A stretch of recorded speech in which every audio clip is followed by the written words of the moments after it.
Paano po i-handle ang mga leaders ko na online lang ang communication? Like ito, sa mga abroad ito. Ano yan? Number one, dahil nasa onset pa lang ang online marketing. When you say onset, beginning pa lang eh. You have no other way of communicating with them other than the social media. Skype, Facebook chat. Ang kailangan nyo lang baguhin dito yung attitude na pagkausap nyo sila, wag nyong isipin na over the internet nyo lang kausap. Parang machine lang ang kausap nyo.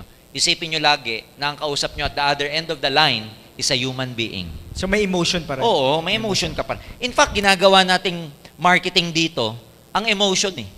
Emotion marketing to eh. Yung ipapakita nyo sa mga ka-online ninyo na masaya dito, bakit nyo sila kailangan pauwiin? Kasi hindi lang kitaan to, masaya pa. Masaya. Oo, so ang tawag doon, emotional marketing yun, emotions marketing yun eh.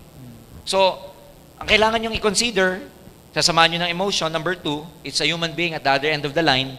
And number 3, syempre, sakripisyo to kasi normally sa ibang mga online marketers, baliktad ang oras eh. Yes, sir. Yes, sir. So, hindi yun yung paparamdam na tinatamad na kayo, pagod na kayo. Ganun talaga, it's just part of your sacrifice. But later on, we are hoping to also take care of hindi naman take care, meron tayong facility na ginagawa. Bakit ba marami ako nadudulas pagka ganito, no? Pero pinag-aaralan ho ng opisina para makater lahat ng mga online na mga distributors natin.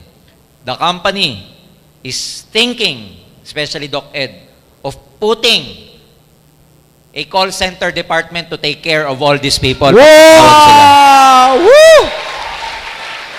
So, pinag-iisipan yung call center, distributor support ang tawag, na ang trabaho ng mga to, sumagot lang Assist. sa lahat ng tanong ng mga onliners natin. Yes! Ha?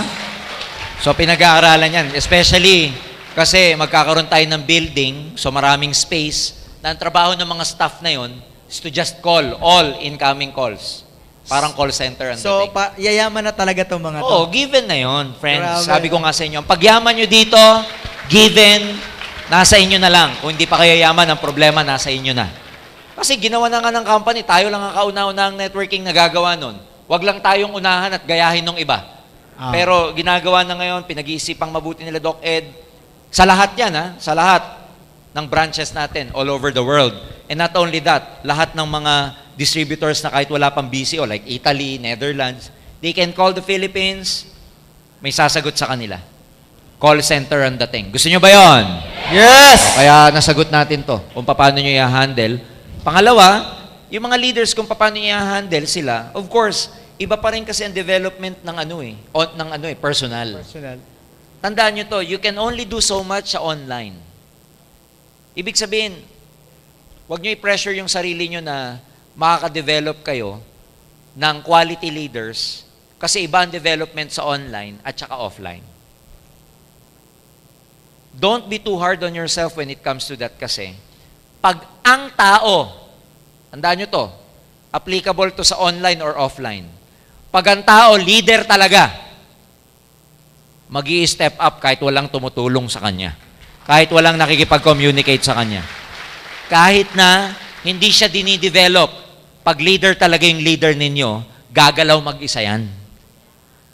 Ngayon, pag nawalan kayo ng downline, don't be too hard on yourself. Ano bang kulang ko? Ginawa ko naman lahat. Ano pa bang kulang sa akin? Sinunod ko naman ang upline ko. Pag kayo nawalan ng tao, ladies and gentlemen, move on. It just happens. Pag ang dahon ba nalagas sa puno, pag-iisipan mo ba yun maghapon, bakit to nalagas? Ano kayang science behind this? Bakit siya? That's just part of the nature. Tama, mali? When people die, you don't ask why they die. It just happens. It's part of their life. It's part of a human's life. Pag nawalan kayo ng downline, it's just part of your life as a network marketer. Tanggapin nyo lang. Maliwanag. Ulitin ko, pag leader talaga. Mapa-online, offline yan, kahit di mo kausap. Kahit minsan mo lang kausapin. Pag leader, mag-i-step up. Meron kang downline, minuminuto mong kausap, di nag-i-step up eh. Nasa tao talaga. Ang dami nagtama, ano? Oo. Tatamaan ka talaga eh. Alright. Saka lesson din, pag may nawalan kayong downlines, i-check mo rin sarili mo.